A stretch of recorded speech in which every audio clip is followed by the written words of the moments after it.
বন্ধুরা, কৃষ্ণা কিচেনে আপনাদের স্বাগত জানাচ্ছি। আজকে আমি বানাচ্ছি আনারসা। তার জন্য আমি একটা বাউল নিয়ে নিয়েছি। এর মধ্যে আমি 1 কাপ চালের গুঁড়ো দিচ্ছি, 1/4 কাপ আটা দিচ্ছি, গমের আটা, আর 1 চামচ এলাচের গুঁড়ো দিয়ে ভালো মতো এটা মিলিয়ে নিলাম। এদিকে একটা আমি কড়াই বসিয়েছি, এর মধ্যে আমি 1.5 কাপ জল দিচ্ছি। জলটা ফুটে উঠেছে, এর মধ্যে আমি 1/4 কাপ চিনি দিচ্ছি। চিনিটা গলে যাওয়া পর্যন্ত 2 মিনিট এটা জলটা ফোটাবো।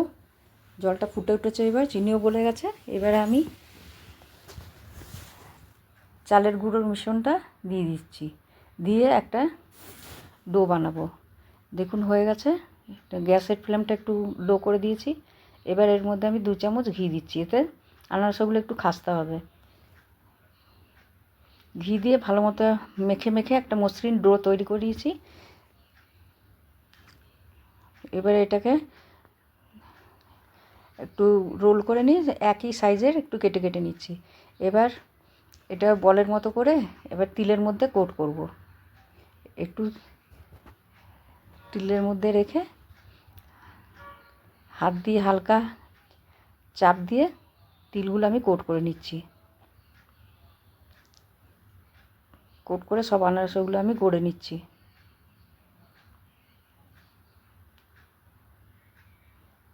আরেকটা নিলাম, এরকম করে সবগুলো আমি গড়ে নিলাম।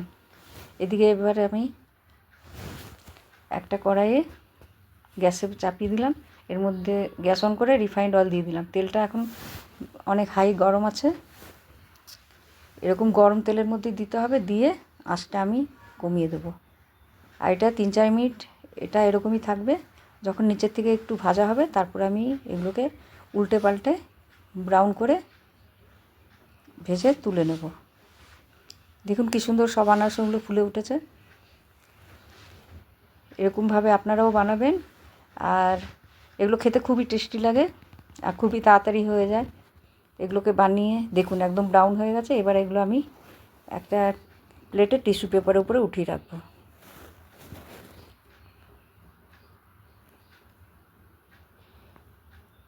দেখুন আমার সব আনারসগুলো হয়ে গেছে। দেখুন কি সুন্দর হয়েছে সব আনারসা।